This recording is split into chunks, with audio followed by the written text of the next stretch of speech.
My name is BenFlyingRetro, and I'm embarking on a quest to purchase every classic GI Joe comic from the original 80s and 90s Marvel run. Warning. Hunting down individual issues from every corner of the globe in whatever order the universe decides to give me. Join me and my pal Steve every week as we discuss my latest find. Welcome to Chasing Joe. Chasing Joe.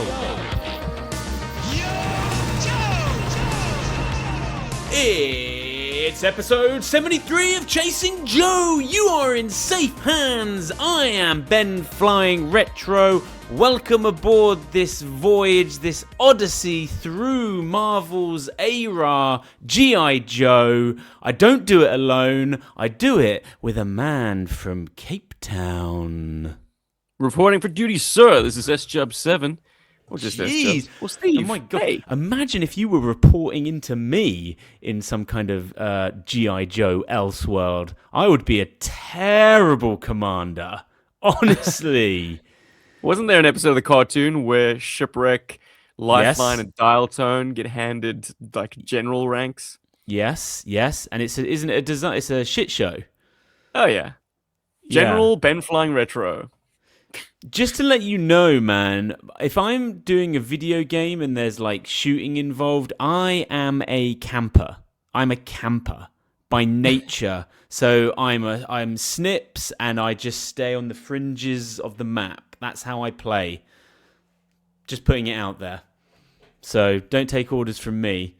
I'm like my Phoenix plays Fortnite sometimes, and there's this really famous guy called, is it Bush Dad or Camper Dad or something? He's like an old dude, and he just stays in like a bush for the games and just snipes. camps and just snips. Yeah, that's me. How have you been, my good man? Good, sir. Living life to the lees. You know how it is, man. At this stage of life, like it's just one thing after the other. Take the kid to swimming, take the kid to rugby, take the kid to school, take the kid back. And you've done it with 3. Yeah, I salute you, sir. full on. General It's- BenFlyingRetro.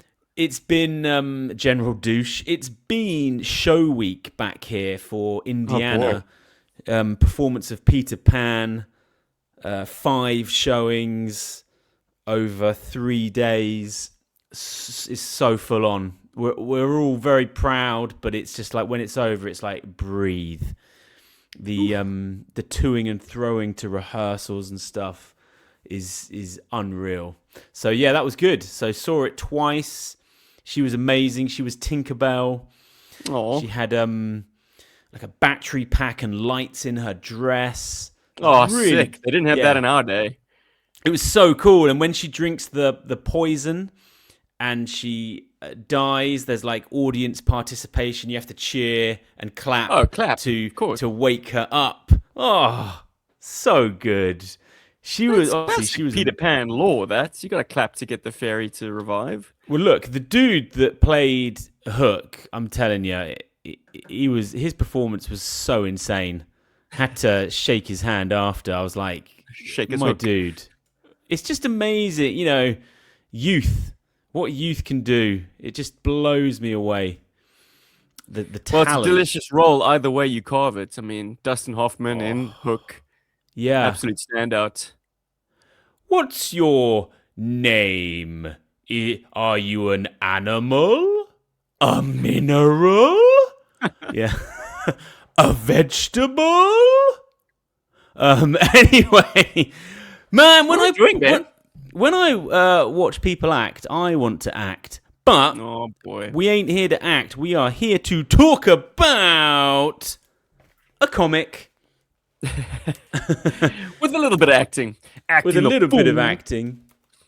This is a donation from Tom Donaldson, Springsteen83, because I've been buying too much recently. I've been buying too many toys. I did say I'd buy a G.I. Joe toy. I failed because I am absolutely addicted to buying X-Men 97 figures. I picked up Rogue. It was actually picked up for me. Emma went to Southampton and she popped into Forbidden Planet, and I said, "Oh, pick me up a rogue." Look at that. Stunning. She's got the glove off. I've been in action figures as they segued to this facial, not facial Printing. recognition, but the new tech. So The they face can printing. make, unreal. Because action figures could not do faces up until, I don't know, like Star Wars Black Series circa 20. Oh, you're talking about scanning people's likenesses. Well, yeah, their faces look insane. Same with Star Wars Black Series. That the before and after of that face scan tech is night and day. It does just bring them to life. They just literally just look like the cartoon. So good. And they're just it's the color pops on these guys. They're just as vibrant as if you were watching the show. So I'm going to keep going on this. Who do I want next? Wolverine, I guess. And you did get Ninja Force Zartan 2 weeks ago, so you're exempt. It doesn't have to be a Joe figure every week, in addition to a Joe comic every week. I won't hold you to that, Ben. Yeah. I mean, look, talking about being vibrant, they are zesty pants. My boy, did you see the reveals? As of recording, it was yesterday, the 1st of February. Now it's hashtag GI Joe Day. Okay. Settle down. But there was a Ninja Force Zartan render reveal. They're doing them in classified. Yeah. Wow. Okay, what are we looking at here? Pretty faithful. I haven't scrutinized it that much, but it's Okay. It's all right. That's it. The action fig scene. I've been out of it for a while, but solicitations and renders. It is incredible what we get excited about these days, isn't it? I will say this much. He comes with a sword that is a dead ringer for Spearhead's sort of Gladius. Okay. Can you bring any Yeah. images up or? All right, I'll do Oh it. dear.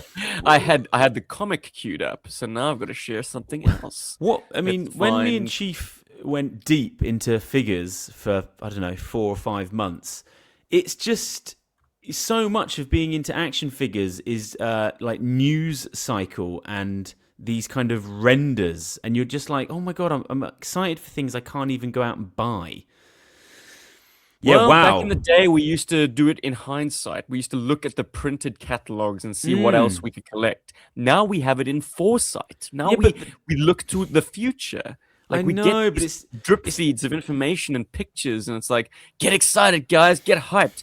By the It's- time the actual plastic gets produced and is in our hands, it's like, but I've been aware of this figure for 2 years now.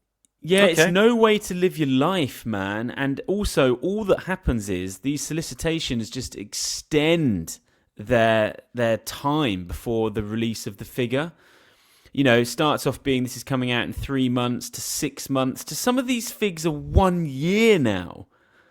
On some of these figures that come out, it's so crazy. It's because they can't let up. If they're not constantly releasing stuff, it's like, okay, we'll just tell you about what's coming out then. Yeah, figs is a crazy scene. He looks So, good. He looks looks good. good. Good old Ninja Force Zartan. He looks And, very an interesting Collection of faithful. weapons. Good bow. It's not. I wouldn't say it's cartoon or comic book accurate. The bow. I would prefer of them to have given him that, you know, sinister collar up vibe. Okay. Just because I like the visual of that on the original figure. But yeah, he looks good. There's some lovely silver zips and things happening there. Lovely details. Yep. And Some the belt skeleton buckle. ram's head for a belt buckle. Yeah. But yeah, this is the sword I was thinking of. Oh, pardon me. Got a bit of a Bless sneeze. you. Spearhead's Gladius, definitely. And that was one of the weapons tree weapons that he was included with, if I'm not mistaken. That's a very kind of honorable Ornate. sword. That detailing. Yeah, that looks like full gladiator style.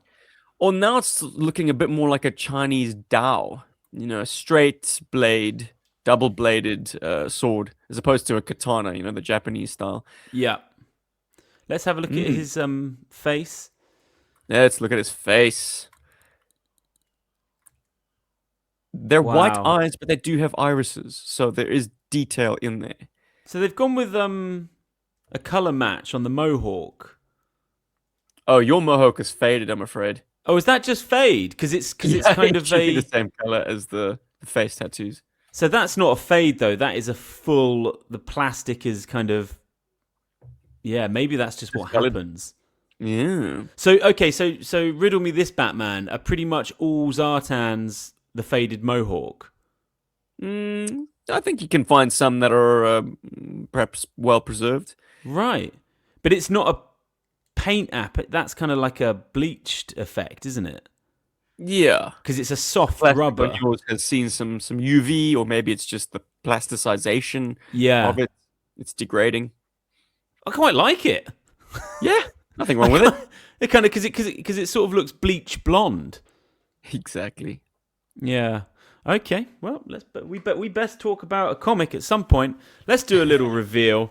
It is issue 54, dropping September 9th, all the way back 1986.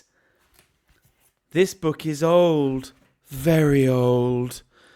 We've done older though. This is in the meat of the line. No, I was about to say that. This is the ham, the roast beef in your GI Joe sandwich. It's GI Joe was popular right now. It knew what it was. It was, yeah. We got Cobra Island. This is for a lot of people the peak GI Joe, or at the very least coming into some of people's favorite storylines. You've got a barcode battler. I've got Black Spider-Man in my corner box. Well, look, I can tell from mine. You probably can't see, but I have a crease going all the way down the middle because someone picked this up on their way to work and they folded it and just put it in their back pocket, and they probably thought, I'll read that on my lunch break at the office. Are you discounting the possibility that a child owned this issue? Yeah.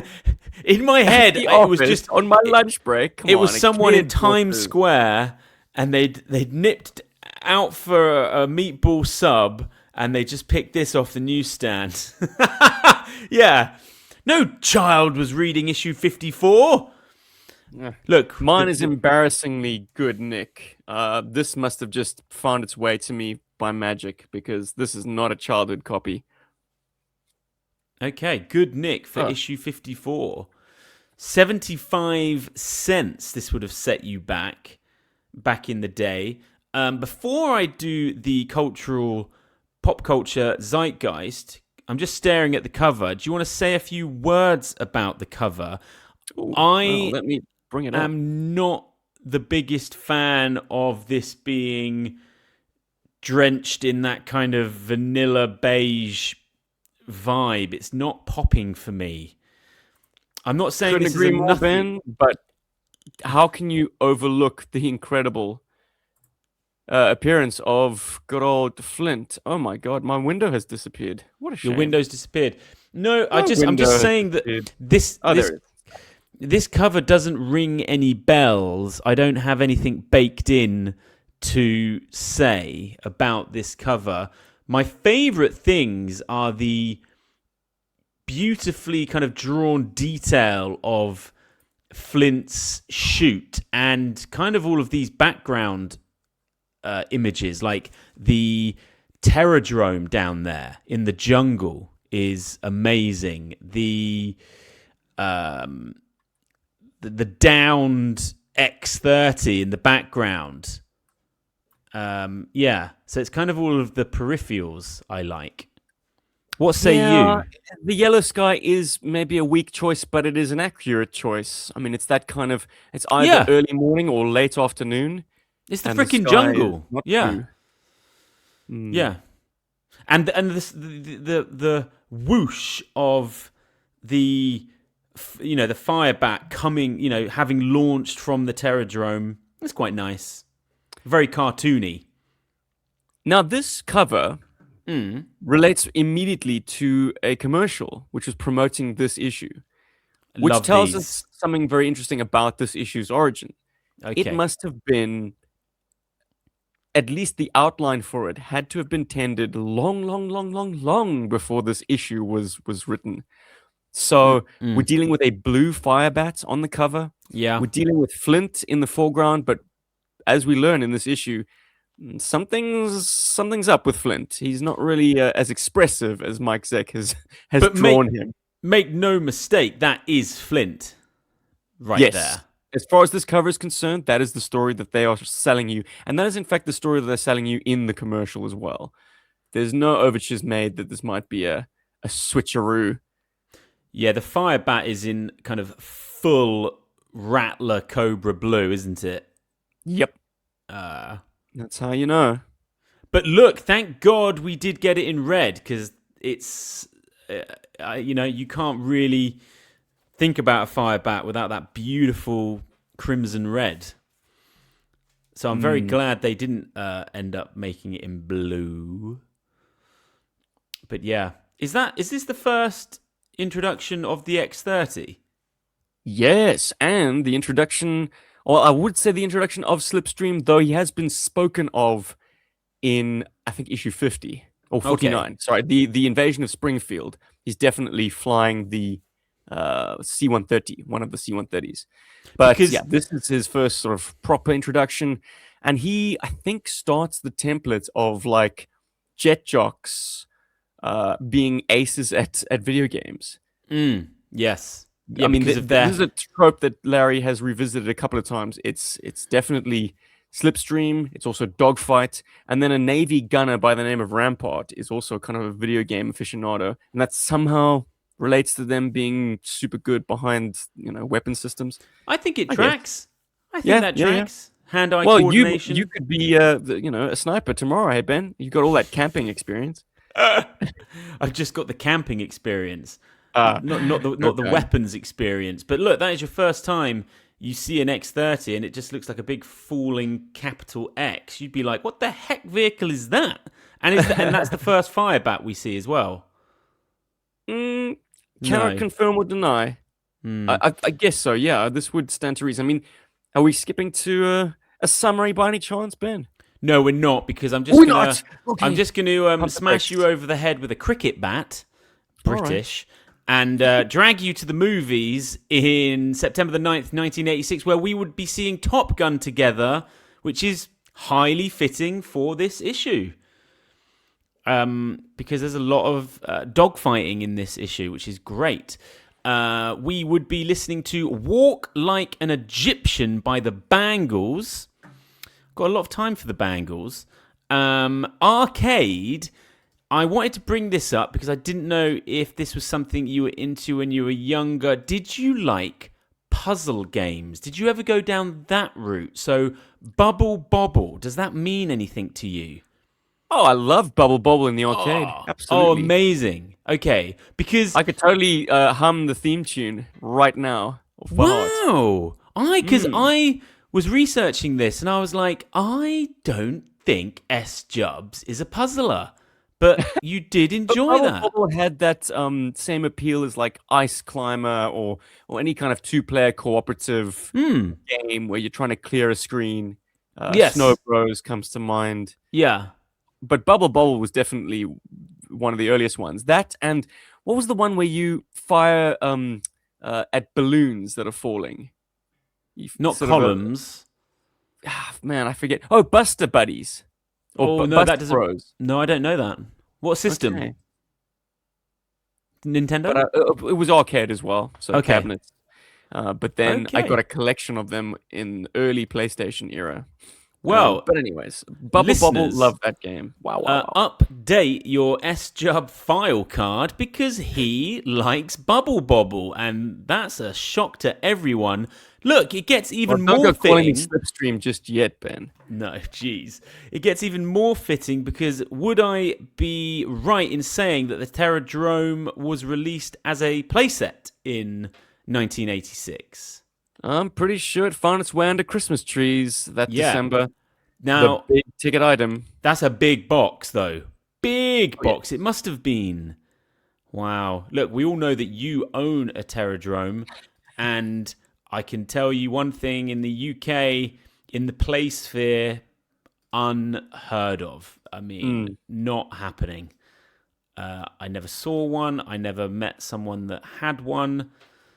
So yeah, I don't know where the Terradromes were in the UK, but they weren't anywhere near Alderholt. I've spoken to a couple of Aussies on the subject, and they are also convinced that it didn't find its way to Australia. My Terradrome, I think, was New Zealander. Ah, Yeah, I know a okay. few Kiwis, and they're like, "Yep, we had the Terradrome." Oh, I Mm. do like tracking a toy back. Do you think your Terradrome was opened on Christmas Day by some kid? Oh, I'd like to think so. I like to think so too. It's highly likely that it was. Well, I did buy mine from the original owner's mum. He said, Okay. "My Oh, boy is was that obviously the not actual interested in this original? crap anymore, and it takes up way too much space. So Yeah. here's my Look, price."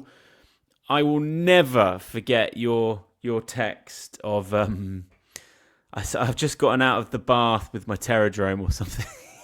Yeah, Because you had dude, to gotta scrub submerge up. it to get the Well, I'd love to dust say I and have a bath as voluminous as to hold the Terradrome and water, but no, that sucker came with me onto the grass, and I took the hose pipe to it. to the yeah. Look, it's the best way. It's the best way. Mhm. But look, that was a brief pop cultural immersion this week. But do you want to attempt to do a synopsis of this twisty and turny book? Well, we have a brief prologue. The Joes are laying wreaths on the final resting place of Destro. By the Joes, I mean Scarlet and Snake Eyes. And then Baroness swoops in, glides in on a rattler, and drops a wreath of her own.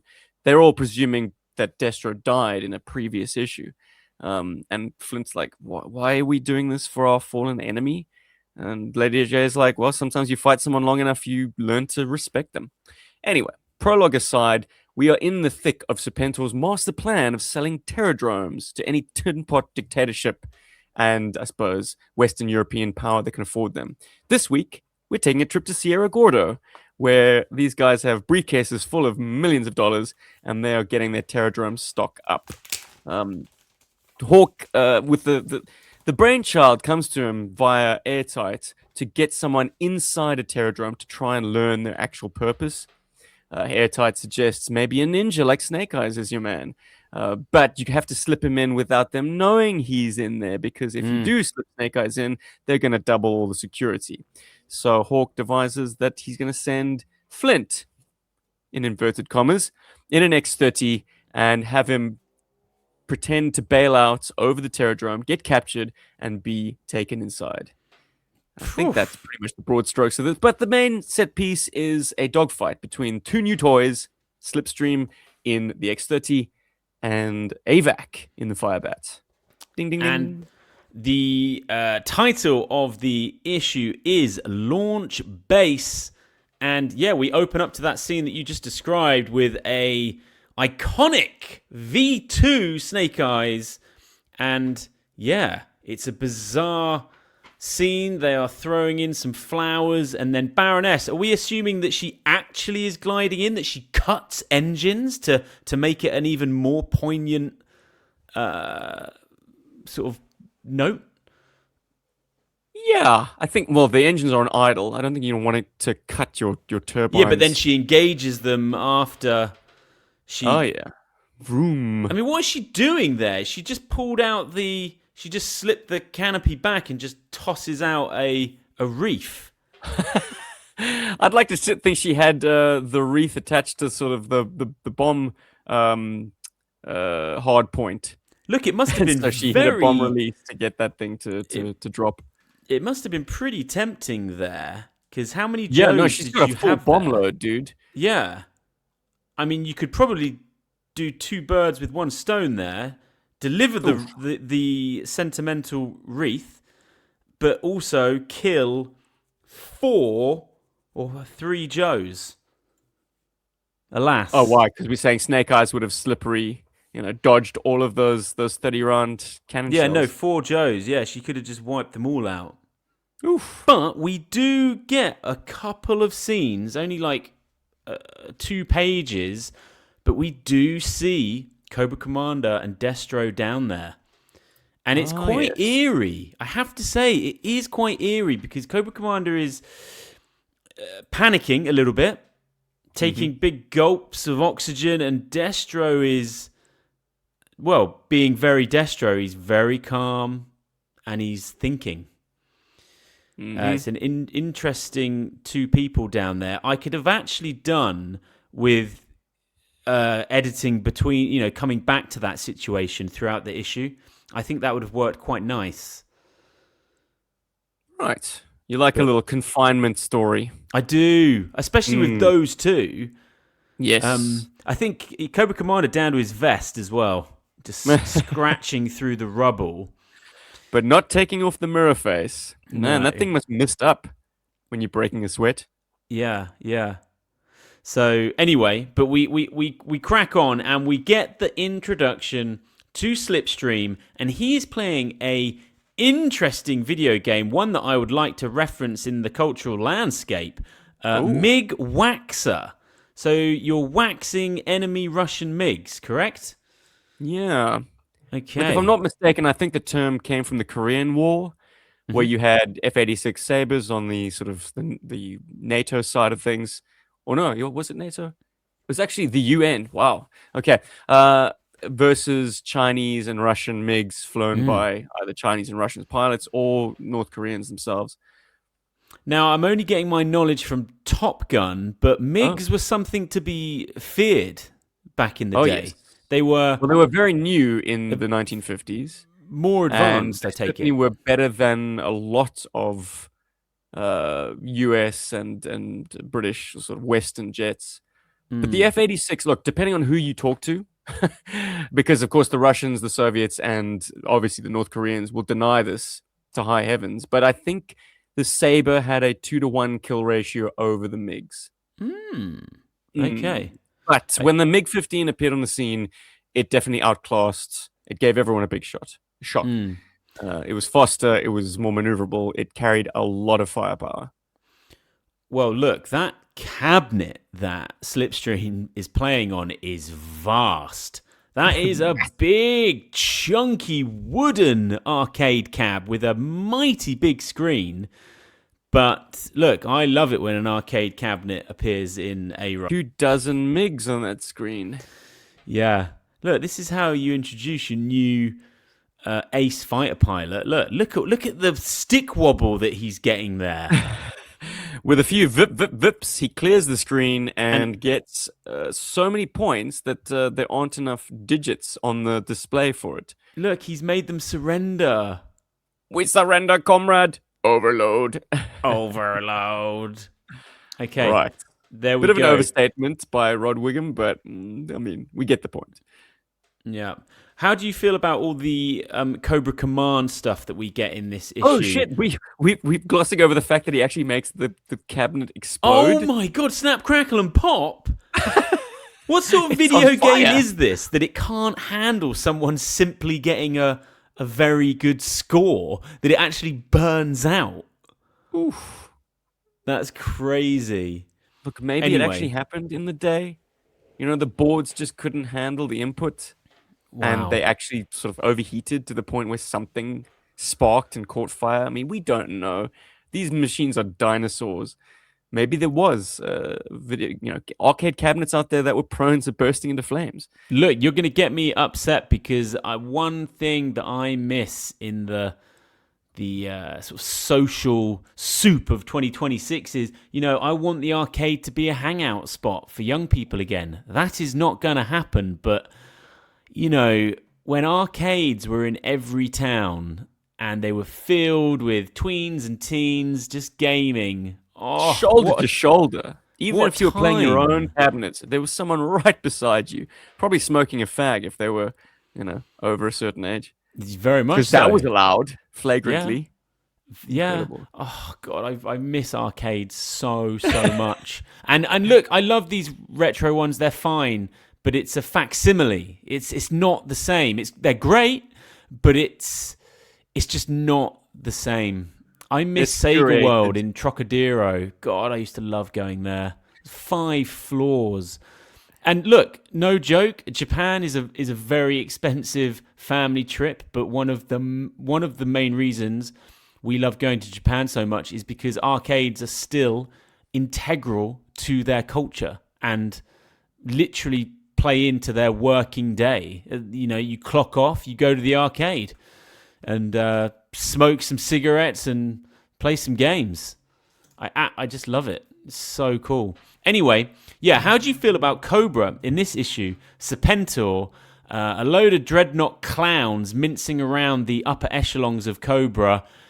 There is something I really do love about this era of ARA and the Cobra building and producing these modular slapdash terradromes for a quick buck. I do love that scheme for Cobra and the fact that they're just like, we this is us now. We're just going to sell as many of these things to the highest bidder. I just really like the terradrome. I do. I love it. I kind of prefer them doing this than some of the Springfield stuff, you know. I think this fits Cobra. How do you feel about it? Oh, well, I love the fact that they're peddling essentially the toy. Yeah, Because yeah. we even see like a miniature of the Terradrome, which looks pretty much Terradrome scaled when they're sort of parading it in front of the Sierra Gordon dudes. But then you peel one layer back and you realize the Terradrome is just a veneer. It's just a front. It is just a vessel to hold this sort of brain scanner paranoia wave equipment. Which, if I'm being perfectly honest, resolves itself far too quickly. Like this scheme could have been teased out a little bit longer. It felt like it had a 10-issue build up and a 1-issue resolution, but such is so many great GI Joe ideas go that way. We spoke about one last week, the Echo robots, one and done. So love it. And the Terradrome, just as a design, is so villainous. It's perfect. It's villainous and it's practical. Prefab.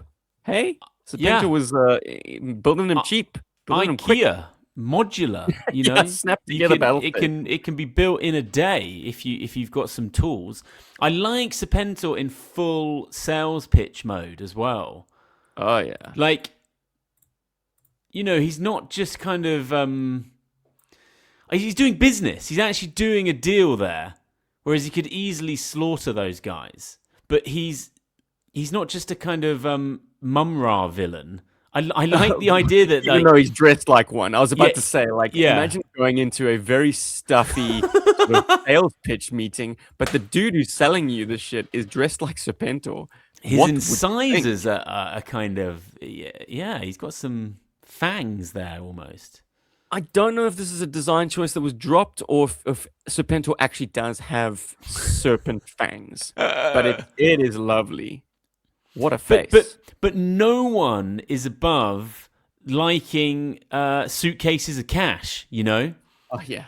Because Cobra's goal here is you know, two-pronged. They want to spread the terradromes with the you know, hypnotizing people nearby and pumping out that, but also they are an organization that needs cash. So it's like we might as well sell these rather than putting them in, you know, force. We'll hoodwink people into overpaying. It's great. And do you think they come with a complement of Cobra employees? Well, this is the plot point that my cynical adult brain hangs off of. So the Terradrome is an air defense base. But instead of sending up a surface-to-air missile to destroy F-14s, 15s, 16s, F-18s, F-111s, you know, the various sort of laundry list of aircraft that these Sierra Gordons are trying to protect their country from, instead of sending up a surface-to-air missile, it sends up an interceptor craft, which is fine, but you need a very specialized pilot then. And you need very specialized like ground staff. Your complexity of your operation increases hundreds of folds. And for Fire what? bats. Like you How could does it just send up a land? missile, but there's Does no it? fun in that. This is a toy, right? Does the does the fire bat visually vertically descend back? I guess so. As in, it almost kind of like It has landing reloading. gear, but the landing gear are orientated for it to land on its tail. It doesn't have gear that kind of flip forward and allow it to land conventionally. So presumably it does also land vertically. It's almost like one of those Musk Tesla rocket things, you know? Yeah. Oh yeah. Before its time. But I mean, this is technology that was bandied about back in the day. I The guarantee idea they of would having have, when they were designing the Terradrome, I guarantee you they would have had that at one stage as a giant missile, possibly. Sure. And then thought, maybe it's actually more interesting if this is a aerial vehicle. And thank God they did, because it is more interesting. And it's way more fun from a kid's point of view. There is a belief that the Firebat jet itself was designed before the Terradrome. And so the base was designed Around it. around the little jet. Cool. I'm Yeah. there for that. Anyway, I do love this Cobra narrative that runs through these issues. I do love me Terradrome. What else have I got here? Okay, the dogfight. Do you want to talk about the dogfight? I thought in the pantheon of A-Rod dogfights, I would actually say that this one's not necessarily up there for me. What do you think? I liked all the close-ups of the cockpit shots of Slipstream and the intensity. I thought some of the panels were a little bit beige. I don't know. I didn't think it was like an all-timer for me. Obviously, there's a big twist, which is fun. But I'm just talking about visually. I get lost when we are having a character monologuing the exact maneuvers that the jets are doing. At one point, I was trying to work out what the moves would do, what move for move, what these two jets were doing in relation to one another based on Slipstream's narration. But I couldn't. There's a lot of like, oh, he's trying to cut on the inside of my turn, but I can turn tighter, or I'm gonna cut in real close and make him nervous. He's gonna have to do tighter circles than me. It's like, yeah, I suppose all of that tracks. These are aircrafts maneuvering for position on one another's six. I kind of got an aviation question for you with regarding the X30 in a real world way. What does having the wings being like inverse, going the other way, forward swept? What does that give you in terms of benefits? Is that giving you like ridiculous like movability or speed?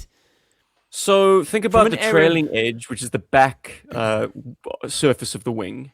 On a sort of a regular aircraft wing, the leading edge has more surface area than the trailing edge. Yeah. But all your control surfaces are on the trailing edge. If you flip that and your ailerons suddenly are broader and longer, that will give you more roll. Right. You have more control surface exposed to the airflow. Okay. Of course, there is an immediate drawback in that your wings are subject to a lot more wind resistance, because they've got that forward sweep. So for the longest time, the big question with having forward swept wings was to make it out of a substance that was strong enough to handle that kind of additional loading and additional forces exerted on it. So yeah, I think by the late 70s, early 80s, they had composite materials that were able to withstand that. So the Americans had I think it was called the X30 or X29.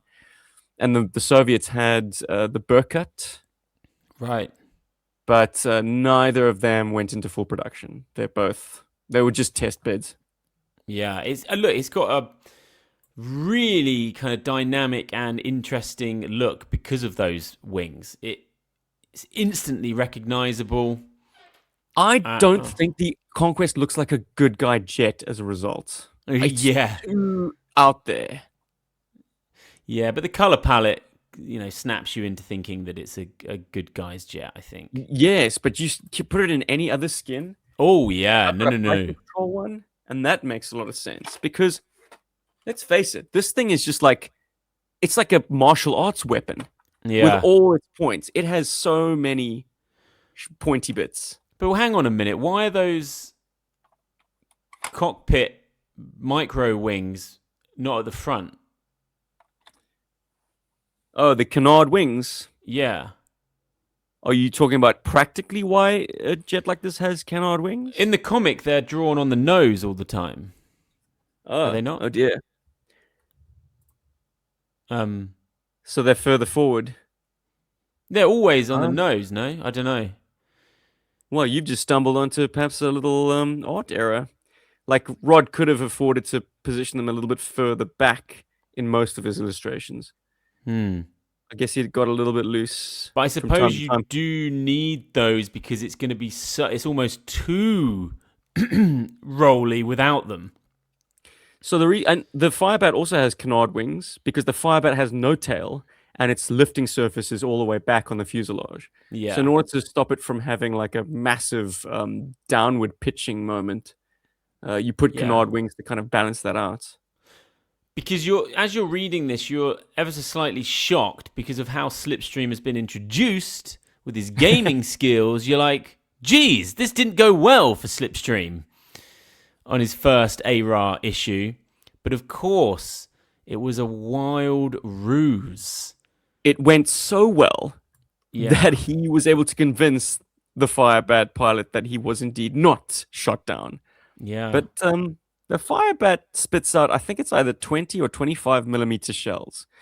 And it's like they were drilled right into the Conquest's wing root. I'm sorry, man. You're losing a wing. Yeah. There's no ways you can just shrug that off as like battle damage. So but do you want to... as we know from Shakedown, issue 34? Oh, yeah. These things are all built like flying tanks. Yeah. Yeah, they can take rat-a-tat-tat cannon fire for days. Should we get into the weeds of everything that actually transpired here then? So, as a reader at this point,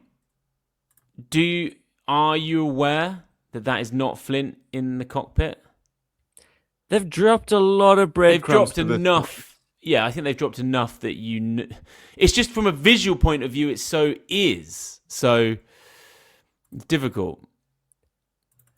Well, look, there's a very earnest like unveiling of the plan up front, or not unveiling of the plan. It's kind of like it falls in Hawk's lap by accident because Airtight is just shooting his mouth, saying, "Ham, you should probably try and get Snake Eyes in there, but you got to get Snake Eyes in there without anyone knowing that you got Snake Eyes in there." And then Hawk's like, "You genius, Airtight, well done." So that's your big tip off. But then there's I don't know, there's a throwaway line that like. Slipstream says to Flint in the back seat, "Nothing I like better than poking a stick into a hornet's nest. If this gets you too excited for you back there, just let out a yell." And I mean, you have an absolute stony-faced rendition of Flint.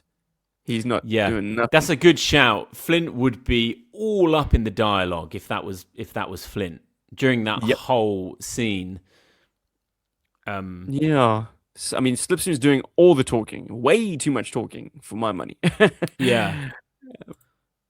Then I think when Flint parachutes down and he gets taken, he goes down really easily. One punch, whack, he's down. That was also perhaps a bit of a breadcrumb. And then right at the end, we see Flint is still at base. Yeah, there we go. Yeah, that's it. And that's where it all clicks together.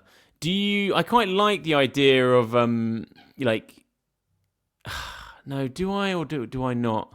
I think it's ever so slightly messy how this kind of plays out from the cover, from an experience of reading the book as a one and done, Mm-hmm. it's a little bit messy, I think, with how it plays out with Snake Eyes being there. Didn't you say that there was a commercial for this issue? Yes. Yes. So what key scenes are we getting from the commercial? It's got a snappy jingle about the Cobra Terradrome. No, But basically, it's got the double prong approach of like selling you a comic book, but actually selling you toys. Yeah. But they do show Flint bailing out, being Okay. jumped by the twins, Right. and being thrown into the Terradrome and getting a brainwave scanner slapped on his head. So we're getting beats that extend into the rest of the storyline, so beyond this issue. But Flint is animated very expressive. So Yeah, when this thing was scripted for the commercial, it was Flint. we didn't have the nuance of like Larry stepping in and saying, "Hang on, this is Flint, a depiction of Jesus. Flint, but this isn't Flint." So, sorry about that. No worries, man. But hopefully everyone got that. Jeez. So The yes, old in the headphones commercial, came off. it's pretty evident that they had to shoot that or animate that way ahead of this issue being finalized. Yeah. Now, at the very end, we do finally cut back to... Oh, God, I tell you what, it's absolutely pouring with rain when we cut back to the Joes and we cut back to Cobra Commander and Destro down there because all of a sudden they're running out of air in a different way. They're going to drown, S-Jubs, because that is boy. filling up and it's filling up fast. That's quite a dreary scene, isn't it? That's a sort of foreboding, they're worried about Snake Eyes. You got to get the hook in. You got to get Yeah. people to come back next month. Well, yeah, boy, did they. Look at that. Splot, one drop on Destro's tin head. Doing. Bad times. Yeah. No, but I do quite like that, going back and it's dark and it's foreboding. It's like, okay, we'll see how this plan shakes out. Maybe that wasn't the best idea to send in Snake Eyes by himself, Oh boy. I mean, yes.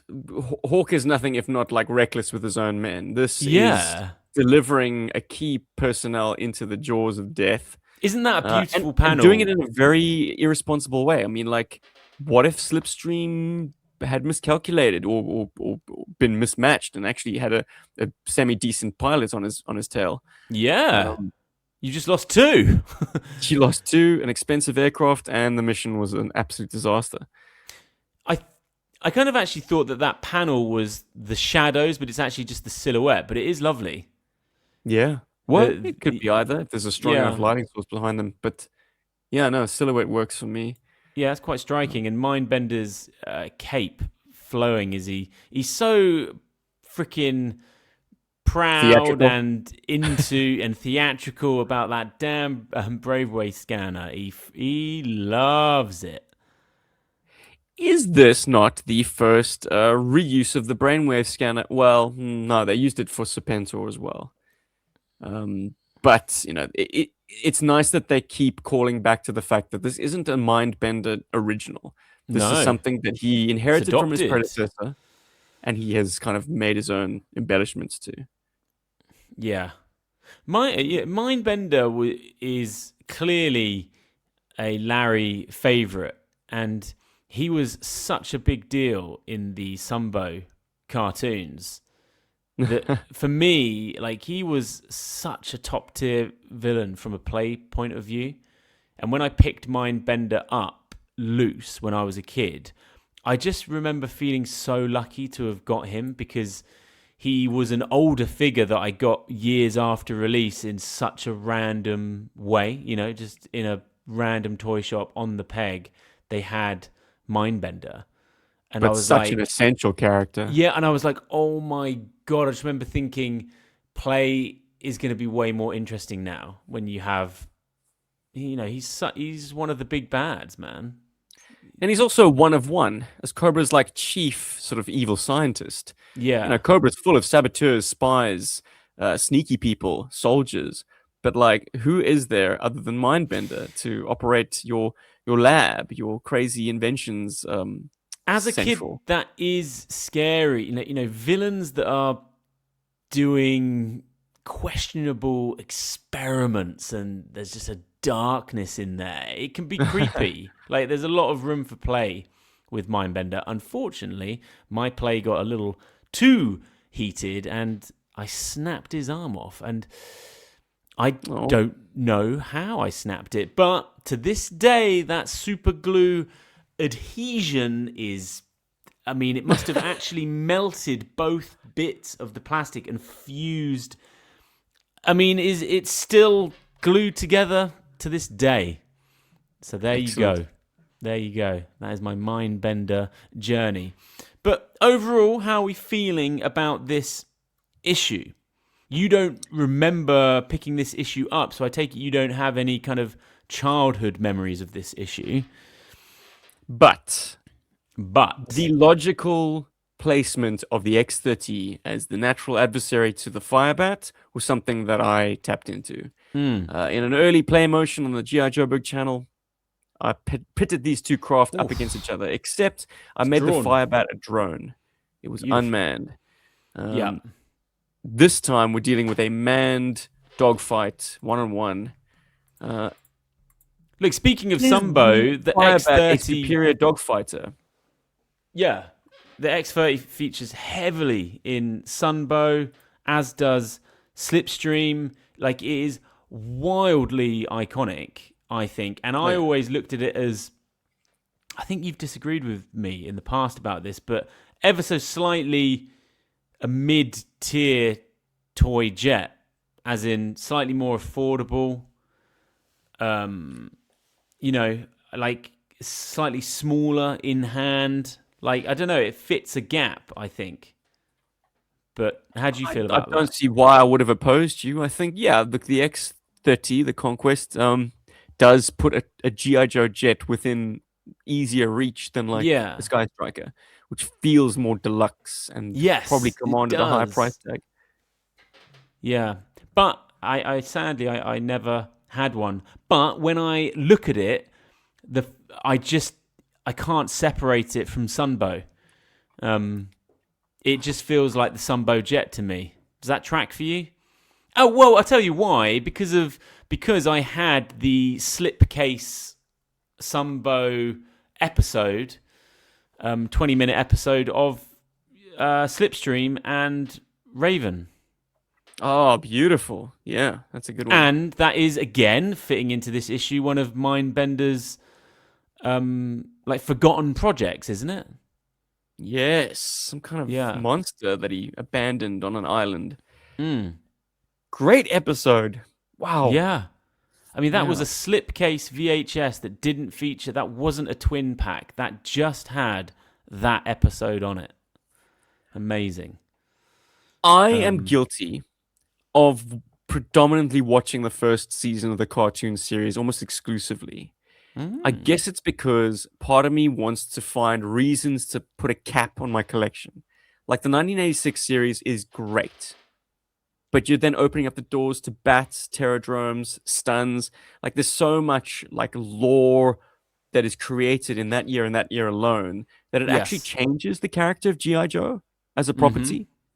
Things are cleaner, clearer, more focused in that first series Sunbow sort of core group, and then they become somewhat diluted when the 86 guys come along, and it's all of a sudden like, no, don't care about Gung Ho anymore. Now you've got Leatherneck, and now that you've got Sergeant Slaughter kind of dominating everything. Duke is history. So I have an unfortunate bias against that second series, and I guess that translates to me having an unfortunate bias against the X30. Because you're right, this is absolutely was G.I. Joe's air chariot of the second season.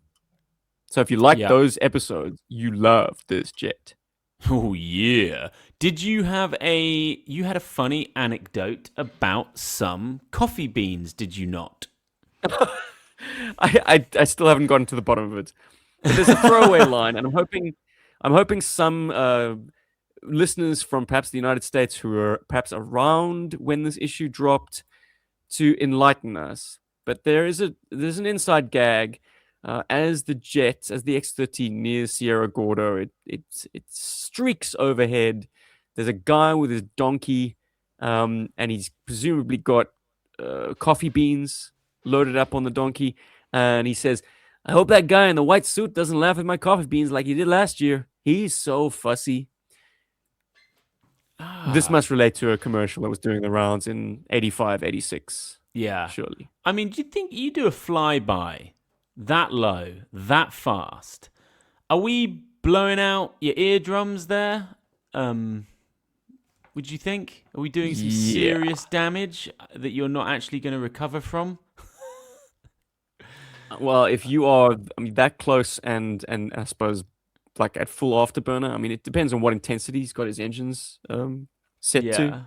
Yeah. But that's, you do not want to be doing that over any kind of built up areas. You will definitely cause some injuries. I tell you, the X-30 is a small, Perhaps lifelong injury. Is a small little plane. I don't know if you're getting much flight time out of an X-30. Where the heck's all the fuel? Well, here's a controversy, or maybe we can decide this amongst ourselves. These gray cylinders, what are they? You're saying they're fuel tanks. A lot of people play them as bombs, but course because they are do. they're rounded off on both ends. They make more sense as wing tanks to me, anyway. Yeah, and they've got little wings themselves just to help the aerodynamics of the plane, I guess. Yeah, well, look, you know what? That actually goes against them. I think the fact that they have these little wings on them would suggest that they're not drop tanks. You don't really need those on drop tanks because you drop them away and they just kind of flip off. They don't need to glide like a bomb would need to glide. Yeah. But if it was a bomb, it would need 4. I don't think you can have just 2 surfaces. You need the 4 yellow for accents. ability. The yellow accents on the jets, the missiles, and then the black. It's a beautiful toy. A visual feast, Ben. Yeah, and all of the decals really pop, man. Like the teeth. It even hypes itself. Whereas the Sky Striker has an eagle, the X-30's design is just itself. I guess it's just such a signature shape. When I look at the Sky Striker and when I look at that, when I look at the X-30, I just see speed. I feel like it would butter its toast with the Sky Striker. It also, what I quite like about it, it's the kind of the tip of the sword in terms of design and tech. It's kind of out there, but very much based in reality at the same time, which is what a good Joe toy is, I wouldn't say it was zany, but it's definitely channeling a little bit of science fiction, but just the right amount, I think. Yeah. The excitement around its unique shape would drive sales. It's like, whoa, I've never seen a toy like this before. Yeah. You'd throw it at your brother like a freaking axe, like you were saying. yeah. So it's got 8 hard points, the way Rod Wiggum has illustrated it. It's got 4 missiles, 2 on each side. It's got the drop tanks, but then it's got a rocket pod hard point. Like, that's cool, man. This thing is set up for ground attack. Yeah. No Very guns? Cool. Two cannon in the nose. Yeah, of course, in the nose. Oh, that's a nice design point. Yeah. Very kind of World War II styling. Yeah. You have to have your guns right in the nose. Must make it quite fun for the pilot. You don't have to kind of give any allowance for the accuracy. You just line up right with the nose of the aircraft and brrr. Yeah, but that could be fed for days as well because you got nothing in the nose there apart from ammo. I think it might have some radar. No, I mean under the Gatling, under the guns though. Oh, yeah. Yeah. Well, I tell you what, we have dissected the X-30 for sure, which I don't believe we have done yet on this show. So that's good. That's good to touch base with it. my favorite aspect of chasing Joe, and there are a few, but I'd like to hunt one down. What do chief they go among for them- on the second market? I mean, if you got friends like mine, they're given to you. Wow. I know, right? But I was I in the think- States for the JoeCon, the final JoeCon 2018, and a buddy of mine was like, I heard you wanted an X30. Here's one. I'm like, dude, Jeez. get out of here. Oh, to have friends like S-Jubs. Ridiculous. I know. Very Ridiculous. fortunate. But I can guarantee you they are probably an easier, more palatable find than Sky Striker, I'd imagine. no with- doubt. I'm with sure they're less- produced in very high quantities and Yeah. shipped off to the U of the K and Yeah. Europe. And So what are they'll be in their abundance. problems? Like, what are the what's the landing so- gear? Landing gear on mine is a bit wibbly wobbly. It's kind of lost friction, particularly on the tail. So that can lead to some saggage. But must be more about importantly, when it's extended down, it doesn't kind of lock back. Oh, So you have to make sure it's all the way back. Otherwise, you're going to have a cave-in on landing. Oh, you don't want that. The canopy mechanism was improved for later releases. I'm saying because this mold saw use in the 90s, it saw use in the 2000s, Yeah. and it even saw use in the 25th anniversary, of course. But yeah, the canopy is a bit easy to disconnect. Yeah. Apart from that, she's pretty sturdy. Yeah. It is a bit of a bear getting all of the canards because there are these two which are just kind of friction fit. They don't actually clip firmly these nose canards. Oh. So they could be tough to track down. Also, these back sort of, I wouldn't even call them vertical stabilizers because they're off at an angle. I'll tell you Um, what, though, it's Sort nice. of like ruddervators. Looking at it from it dead on with the lines, you get that X. That's pretty cool. It's very Star Warsy, actually.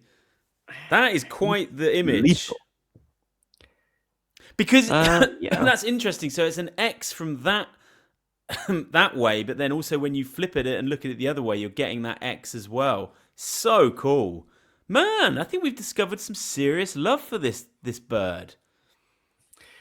One of my favorite reviewers had another interesting observation on the X30. You start with a very rounded fuselage in the nose, but by the time you get to the back, you've changed shape Yes. to something that is very square.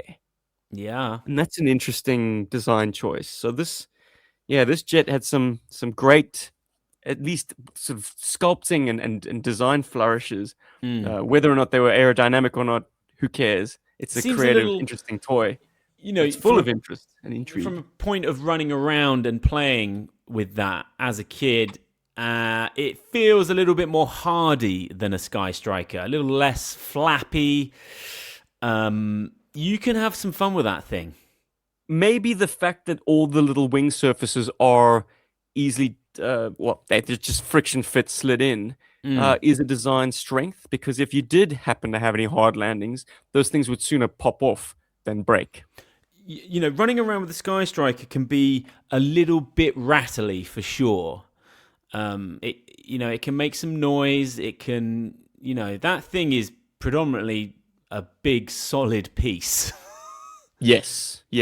Though you've just reminded me, one criticism: very spacious cockpit, so Oh, great yeah. for like easily slapping a figure in there and not But- having to like finagle his legs under the combing, getting him onto Single. a back plug. But it does wind up being a bit rattly there. Slipstream has got way too much room on either side. He's not snug, so that he won't, stop. But there was he does also have no some way wiggle. you were going to get two seats in there. I mean, Stranger things have happened. hmm, He is in a kind of a reclined position. yeah. Which I learned is one way to combat G forces is to have your body reclined into makes its seat sense. slightly. Yeah. So this is sort of an advanced idea. But if you had him more upright, like a Sky Striker would be, you might be able to hollow that out and get two people back there. Yeah. Fairs. Okay. Well, look, I think that about does it for this week's episode of Chasing Joe. I've noticed that the comments are buoyant again, and we're getting some really lovely compliments about the show. Keep those coming in. Anything left to say, S-Jubs, before we close this out? We have rambled on for over an hour. There's always more to say, Ben, but we'll roll that over into episode 74 of Cheese and Joe. Hey, well, look, 74 is going to be knocking all over your door this time next week. Until then, have a think about the X30, and maybe I'll see you on eBay as we're furiously bidding against each other. No, don't do that. Cheese and Joe, single-handedly propping up the market for X30s. Okay, see you next week, everyone. Bye-bye.